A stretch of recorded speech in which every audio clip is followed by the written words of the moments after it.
পশ্চিম অসমৰ বড়োলেণ্ড পৰিষদীয় তথা বিটিচিৰ প্ৰধান হাগ্ৰামা মহিলাৰীৰ পৰিষদীয় চৰকাৰৰ প্ৰথমটো শীতকালীন অধিৱেশনৰ প্ৰথমটো দিন সম্পন্ন। অধিৱেশনৰ এই দিনটোত বড়োলেণ্ডবাসীৰ বাবে অতি সুখবৰ কঢ়িয়াই আনিছে। সেয়া হ'ল 2026 চনৰ নৱবৰ্ষৰ জানুৱাৰী মাহত ভাৰতৰ প্ৰধানমন্ত্ৰী নৰেন্দ্ৰ মোদী আহিব কোকৰাঝাৰৰ পৰা চুবুৰীয়া ৰাষ্ট্ৰ ভূটানৰ গেলেফুলৈ নৱনিৰ্মিত ৰেলপথছোৱাৰ শুভ উদ্বোধন কৰিবলৈ। মূলতঃ প্ৰথম বড়োলেণ্ড চৰকাৰৰ অধিৱেশনত কেন্দ্ৰীয় চৰকাৰৰ চলি থকা কেতবোৰ উন্নয়নমূলক কাৰ্যৰ ওপৰত বিশদ আলোচনা কৰা হয়।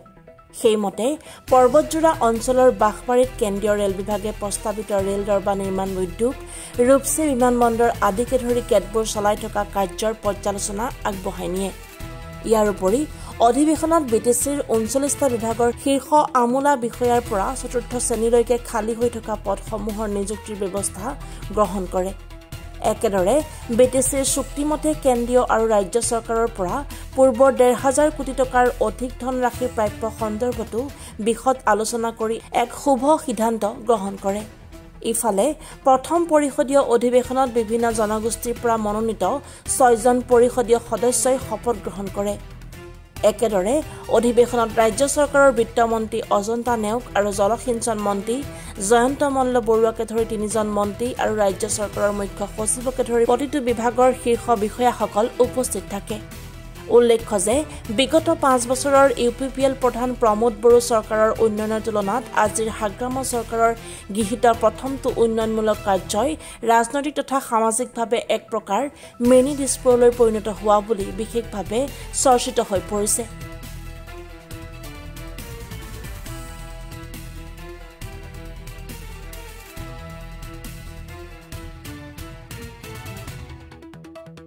আজি আমাৰ প্ৰথম বড়োলেণ্ড টেৰিটৰিয়েল কাউন্সিলৰ এছেম্বলি সেশন হৈছিল। দুদিনীয়া কাৰ্যসূচী লৈ পেলাই আজি প্ৰথম আৰু ছেকেণ্ডটো হ'ল 3 তাৰিখত হ'ব। তো আজি আমি ফাৰ্ষ্ট কুৱেশ্যন আৱাৰ আৰম্ভ কৰিছোঁ। ইয়াৰ পিছত আমাৰ ডেপুটি স্পীকাৰ অথ টেকিং লৈছে। ইয়াৰ পিছত আমাৰ MCLA 6জন নমিনেটেড, সেইটো অথ টেকিং হৈ গ'ল। ইয়াৰ পিছত আমাৰ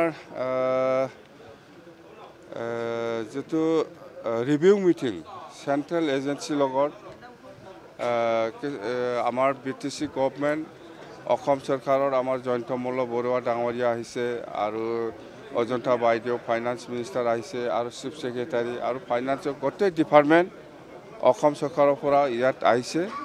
তো আমি প্ৰথম BTC অঞ্চলত চেণ্ট্ৰেল এজেঞ্চি দ্বাৰা যিখিনি কাম হৈ আছে ইয়াৰ ওপৰত ৰিভিউ, যেনেকুৱা ৰূপচী এয়াৰপৰ্ট সেইটো আকৌ মডিফিকেশ্যনৰ দৰকাৰ আছে, লেণ্ড একুইজিশ্যনৰ দৰকাৰ আছে। সেইটো মানে আগত যেনেকুৱা বনাইছে ইয়াতকৈ আৰু মডিফিকেশ্যনৰ দৰকাৰ আছে বুলি আমি আজি চেণ্ট্ৰেল এজেঞ্চি দ্বাৰা আমি গম পাইছোঁ। সেইটো নিশ্চয় এই ৰূপচী এয়াৰপৰ্টটো আৰু ৰিভিউ হ'ব আৰু বনাব লগা দৰকাৰ আছে। ইয়াৰ পিছত আৰু সৰ্বজৰাতে বাঁহবাৰীত ৰেলৱে কচ ফেক্টৰী, ইয়াৰো কিছুমান মাটি একুইজিশ্যনত কিছু সমস্যা হৈছে। সেইটো আমি BTCয়ে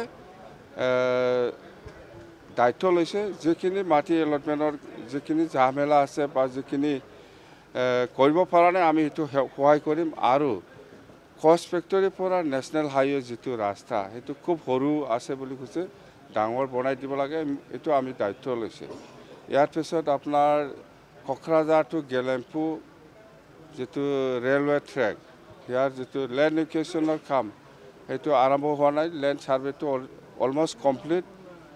ইয়াৰ কাৰণে আমাৰ কমিটি আছে, সিহঁতে উইদিন মানে শ্বৰ্ট পিৰিয়ড ইহঁতে ঠিক কৰাৰ কথা দিছে। মুঠতে আমি যিমান পাৰে BTC গভৰ্ণমেণ্টে সহায় কৰিব। এইবিলাক হ'ল BTC অঞ্চলত চেণ্ট্ৰেল এজেঞ্চিৰ আজিলৈকে কাম কৰি থকাৰ প্ৰগ্ৰেছ।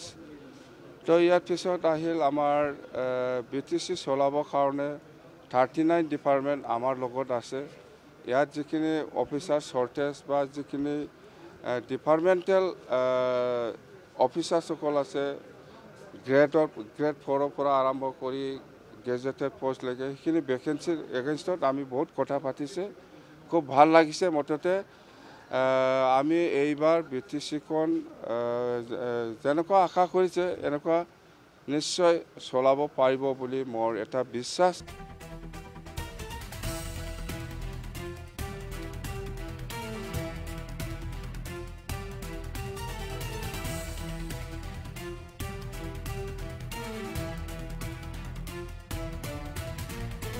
বঙাইগাঁৱৰ পৰা প্ৰফুল্ল কুমাৰ দাসৰ ৰিপৰ্ট, এনি ভাৰত 24।